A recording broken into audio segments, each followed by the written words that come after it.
Assalamualaikum warahmatullahi wabarakatuh. Hai semuanya, perkenalkan saya Salsa Fitri. Nah, pada video pembelajaran kali ini kita akan membahas mengenai sistem organisasi kehidupan, yaitu sel. Sebelum kita masuk ke materinya, kamu tahu nggak sih apa itu sel? Sel merupakan unit organisasi terkecil yang menjadi dasar kehidupan. Setiap organisme tersusun atas salah satu dari dua jenis sel yang secara struktural berbeda. Kedua jenis sel tersebut adalah sel prokaryotik dan sel eukaryotik. Selanjutnya, kita akan membahas mengenai struktur sel secara umum. Yang pertama yaitu ada dinding sel. Dinding sel hanya terdapat pada sel tumbuhan saja. Dinding sel membuat sel tumbuhan lebih kaku dan lebih kuat dibandingkan sel hewan. Yang kedua yaitu ada membran plasma. Membran plasma sering juga disebut dengan selaput plasma. Membran plasma tersusun atas lemak dan protein. Membran plasma juga bersifat selektif permeabel. Yang ketiga yaitu ada sitoplasma. Sitoplasma merupakan isi sel.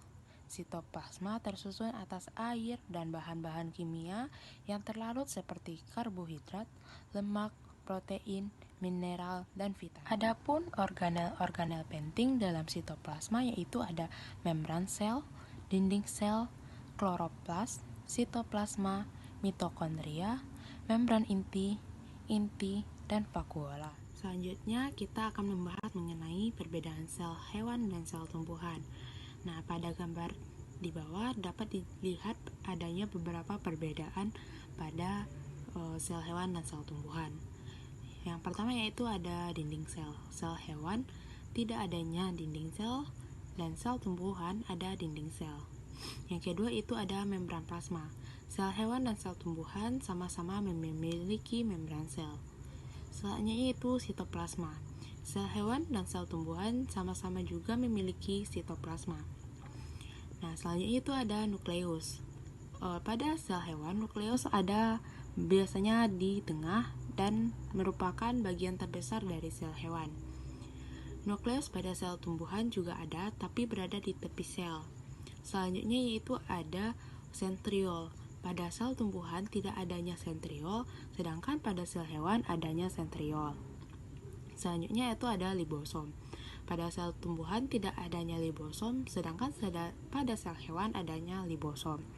Selanjutnya yaitu ada vakuola. Vakuola pada sel hewan ada tapi kecil sampai bisa jadi tidak ada. Sedangkan vakuola pada sel tumbuhan ada dan ukurannya sangat besar. Sekian materi mengenai sistem organisasi kehidupan mengenai sel. Saya ucapkan terima kasih.